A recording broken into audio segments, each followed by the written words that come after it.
10வது கேள்விக்கு வாங்க.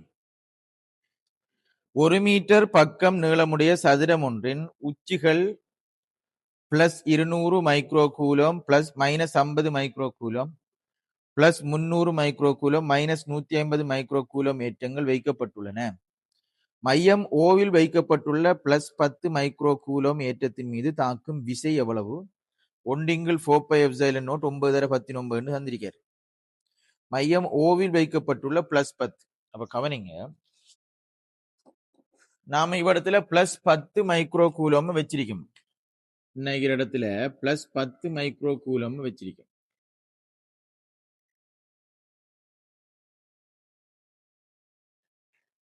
இப்ப என்ன கேள்வி என்றால், இன்னிருக்கிற +200 மைக்ரோ கூலம் இவரை தள்ளுவார். தள்ளுவாரா தள்ள மாட்டாரா? நான் கதைக்கிற விலங்குதான். இந்த +200 மைக்ரோ கூலம் இவரை தள்ளுவார். +300 மைக்ரோ கூலமும் இவரை தள்ளுவார். யார தள்ளுகை பெரிசாக இருக்கும்? +300. ஏன் அதை சொல்றீங்க? ஏன் அதை சொல்றீங்க? இப்ப நாம விசையை எடுத்தோம்னால் F சமன் 1/4πε0 எல்லாருக்கும் ஒன்றுதான். அப்ப அதை நான் சும்மா K என்று எடுத்துக்கிறேன். வழங்குதா? இது மின்னுளைய மாறிலி இல்லை, அந்த K இல்லை, சும்மா K என்று எடுக்கணும். சிக்கல் ஒன்றும் இல்லையே. 1/4πε0 எல்லாத்தையும் ஒரு மாறிலின்னு எடுத்துக்கிறேன். அப்ப அதை நான் K என்று எடுத்தோம் என்றால் 2 ஏற்றங்களின் பெருக்கம் தான் வரணும். இவரையும் பெருக்கம் பெறணும். அப்ப இவரையும் பெருக்கம் என்றால் நீங்க என்ன இருக்கிறத Q எடுத்தீங்க, Q தர இவர் 10 மைக்ரோ கூலம் இருக்கு. நான் சும்மா எழுதுறேன்னா அங்கே மைக்ரோ எல்லாம் நான் அழகு மாற்றம் எல்லாம் செய்யல. என்ன தூரம் வந்து எடுப்போம் ஆர்வர். இப்ப என்னன்னு சொல்லி சொன்னால், இந்த K 1/4πε0 பெருமானம் இந்த இவங்க 2 பேருக்கும் இடையில சமன்பாடு எழுதினாலும் இவங்க 2 பேருக்கு இடையில சமன்பாடு எழுதினாலும் Kங்கிறது ஒரு மாறிலிதான். 10ங்கிறதும் இவங்க 2 பேரும் இடையில 10 அதே மாதிரி தான் பெறப்படுறாரு. ஆனால் இந்த தூரமும் அதே மாதிரி தான் பெறப்போது. அப்ப ஏற்றம் மட்டும்தான் வித்தியாசம். அப்ப இவரு குடுக்குறத்தில இருந்து இவர் குடுக்குறத என்ன செய்யணும்? கழிக்கணும். கழிக்கத்தானே வேணும். கழிக்கணுமாக இருந்தால் நம்ம டிரெக்டா இப்பதையே கழிச்சு போட்டா சரிதானே. இவங்க 2 பேரையும் வெட்டி புட்டு இந்த +200 தள்ளுற தள்ளுகைய இவ்விடத்தில் இருக்கிறது +300 நான் +200 +100 எழுதப்படும். ஓகேவா? அப்ப இந்த +200 இந்த +200 தள்ளுறது கேன்சல் ஆனால் இவ்விடத்துல +100 மைக்ரோ கூலம் தள்ளுறது மட்டும்தான் விரப்புறாரு. சரிதானே?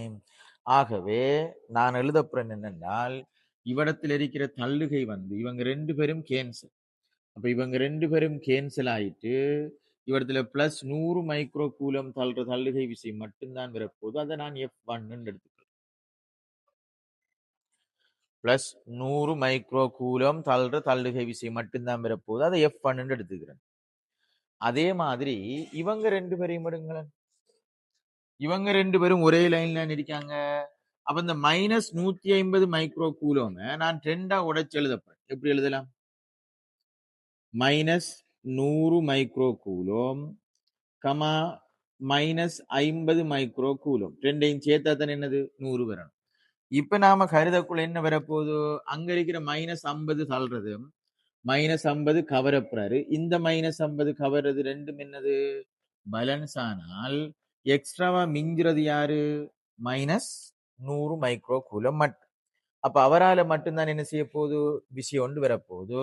அப்ப -100 மைக்ரோ கூலம் இவர் +10 அதுவும் என்னது? கவர்ச்சி விசை. அதையும் நான் F1 தான் எடுக்கப்படும். ஏன் அதையும் F1 எடுக்கப்படும்? ஏன்? இப்ப இவங்க 2 பேரையும் விளைவுளாக 100 மைக்ரோ கூலம் தள்ளுது. இவர் 100 மைக்ரோ கூலம் கவருது. ஏற்றத்துல பருமன் சமன், தூரம் சமன், எல்லாமே சேம் தானே. பருமன் சமன், தூரம் சமன், கவருது தள்ளுது, அவ்வளவு வித்தியாசம். அப்படின்னால் இவர் F1 என்றால் இவரும் எவ்வளவு? F1 தான். சிம்பிள் தானே. இப்ப இது வந்து என்னது? ஒரு சதுரம். சதுரம் என்றால் மூலை விட்டங்கள் என்னது ஒன்றே ஒன்று இரு சமகூருடும் ஒன்று கொண்டு செங்குத்தாக இருக்கும். அப்ப செங்குத்தாக ரெண்டு சம காவிகள் தொழிற்படுதுங்கிறது விளங்குதா? அப்ப செங்குத்தாக ரெண்டு சம காவிகள் தொழிற்படுதாக இருந்தால் விளைவுள் எப்படி வரணும்? விளைவுள் இந்த திசையில தானே வரணும். எவ்வளவு வரணும்? வர்க்கமூலம் 2 f1. ஆகவே f எடுத்தோம்னா விளைவுல f வந்து செங்குத்தாக ரெண்டு காவிகள்னால் எவ்வளவு வரணும்? வர்க்கமூலம் 2 f1 அப்படின்னு வரப்போம். அப்ப நாம f1 மட்டும் எழுதினாச்சு. அப்ப வர்க்கமூலம் 2 f1க்கு பதிலாக 1 கீழ் 4 epsilon naught q1 q2 over r வர்க்கம். இப்ப நம்ம பெருமானங்களை பிரதியிடுவோம். வர்க்கமூலம் 2 1 கீழ் 4 epsilon naught பதிலாக 9 தர 10 9 என்று சொல்லிக்க. 9 தர 10 9. q1 q2 இவங்க ரெண்டு பேருக்கும் அல்லது இவங்க ரெண்டு பேரும் அப்படித்தானே பார்க்கணும். q1 q2 இவர் 100 இவர் 10. அப்ப 100 தர 10 100 தர 10. ஆனால் ரெண்டு பேரும் என்னது? மைக்ரோ கூலம். மைக்ரோ கூலம் என்றால் இவரும் 10/6 மைக்ரோ கூலம் 10/6 தானே. இவரும் 10/6 இருக்கணும், இவரும் 10/6. அப்ப 10/6 தர 10/6 அடிகள் சமனாக இருந்து பெருக்கப்படும் போது அடுக்குகள் கூட்டப்படும். 10/12 கீழ் ஆர் வர்க்கம். ரெண்டு பேருக்கும் இடையில இருக்கிற தூரம் 1 மீட்டர் சந்திரிக்காரு. என்னகிற நீளம் வந்து எவ்வளவு? ஒரு பக்கத்துல நீளம் எவ்வளவு? 1 மீட்டர். ஒரு பக்கத்துல நீளம் 1 மீட்டர், இன்னைக்கிற பக்கத்துல நீளம் 1 மீட்டர்னால் இன்னைக்கிற மொத்த பக்கத்துல நீளம் எவ்வளவுரா? இந்த மூலை விட்டத்துல நீளம் எவ்வளவு? மூலை விட்டத்துல நீளம் எவ்வளவு? எவ்வளவு? வர்க்கமூலம் 2 மீட்டர்னு வரப்பாரு. பைதகரஸ் தேற்றப்படி 1 வர்க்கம் பிளஸ் 1 வர்க்கத்தை கூட்டத்தானே வேணும். அப்ப அதுல அரைவாசி தான் என்னைக்கிற தூரம். அப்ப அதுல அரைவாசினால எவ்வளவு வரப்போகுது? வர்க்கமூலம் 2 கீழ் 2 வரப்பாரு. அப்ப வர்க்கமூலம் 2 கீழ் 2 சொல்லி சொன்னால் இதான் தூரம். அப்ப இதுல வர்க்கம், இதுல வர்க்கம் தானே. அப்ப விரும்பினால் நீங்க அதை 1 வர்க்கமூலம் 2 பெருக்கினாலும் பெரும். வர்க்கமூலம் 2 வர்க்கமூலம் 2 பெருக்கினாலும் பெரும். அல்லது நீங்க இப்படியும் எடுத்துக்கலாம். வர்க்கமூலம் 2 கீழ் 2 வர்க்கமூலம் 2 கீழ் வர்க்கமூலம் 2 தேவையும் இல்லை. வர்க்கமூலம் 2 தர வர்க்கமூலம் 2 எவ்வளவு? 2. அந்த ரெண்டும் இந்த ரெண்டும் என்ன செஞ்சிடும்? போயிடும்.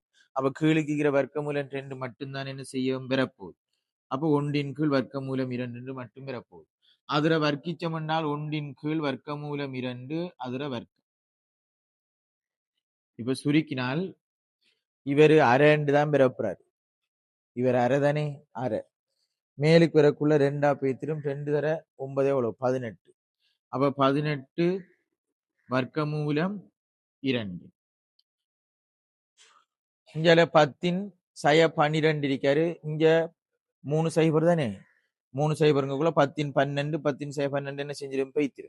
ஆகவே இவ்வளவு நியூட்டன் தான் ஆன்சர்.